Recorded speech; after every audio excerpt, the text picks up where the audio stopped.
Hello everyone, ఇప్పుడైతే మేము మా చేను దగ్గరికి వెళ్తున్నాము. సో మా పొలం దగ్గరికి వెళ్ళి కూడా నేను చాలా ఇయర్స్ అవుతుంది, మా అమ్మ వాళ్ళ పొలం దగ్గరికి వెళ్ళి. సో ఇప్పుడు మేమైతే అక్కడికి వెళ్తున్నాం అనమాట. సో ఇప్పుడు వెళ్ళే దారిలో ఉన్నాము. సో వెళ్ళే దారిలో ఏమేమి ఉన్నాయి నేను చూపిస్తున్నాను. సో ఇదైతే తంగేడు చెట్టు అందరికీ తెలిసిందే. ఈ మధ్యకాలంలో అయితే నేను కొన్ని వీడియోస్ అయితే చూసాను.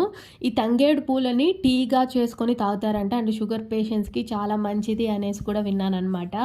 అండ్ ఈ పూలనైతే మా సైడు ఎక్కువ దేవుడికి యూజ్ చేస్తారు, గౌరీ మాతకి. అండ్ ఇదైతే మాది అప్పటి నుంచి చెరువు అలానే ఉంది. సో కొద్దిగా వాటర్ ఏమో వచ్చినట్టున్నాయి. అండ్ ఈ చెట్టుని చూస్తున్నారు కదా, అది ఆ చెట్టుని నేను మా చిన్నప్పుడు లబ్బర్ చెట్టు అనేవాళ్ళం మేము. అంటే లబ్బరు మేము ఆ చెట్లోనే వచ్చేది అనుకునేవాళ్ళం అనమాట. సో అది చిన్నప్పుడు కాబట్టి మనకు పెద్దగా తెలియదు. చెరువు నిండా అదే చెట్లు ఉంటాయి ఎక్కడ చూసినా. అండ్ వెళ్ళే దారిలో ఇలా తంగేడు చెట్లు అవి ఇవి ఉన్నాయన్నమాట.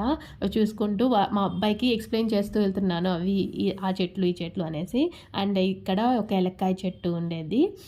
అండ్ కొంచెం దూరం వెళ్తే ఇక్కడ నాగజముడు చెట్టు ఒకటి ఉంటుంది. ఇది కొంచెం ముళ్ళగా అందులో ఒక కాయ కాస్తుంది కదా, పింక్ కలర్ కాయ. అది మా చిన్నప్పుడు దాన్ని కొట్టేసి లోపల ఒక చిన్న ముళ్ళులాగా ఉంటుంది. ఆ ముళ్ళు తీసేసి ఆ కాయ తింటే చాలా స్వీట్గా ఉంటుంది అనమాట. సో ఆ చెట్టు అది మా చిన్నప్పుడు అక్కడ పెద్ద చెట్టు ఉండేది. ఇప్పుడు అంతా పాడైపోయి కొంచెం చిన్నదిగా ఉన్నట్టుంది అక్కడ. సో అదనమాట. మా పొలంలో ఏమేమి ఉన్నాయి అనేది చూపిస్తాను, తప్పకుండా చూడండి అన్ని వీడియోస్ని.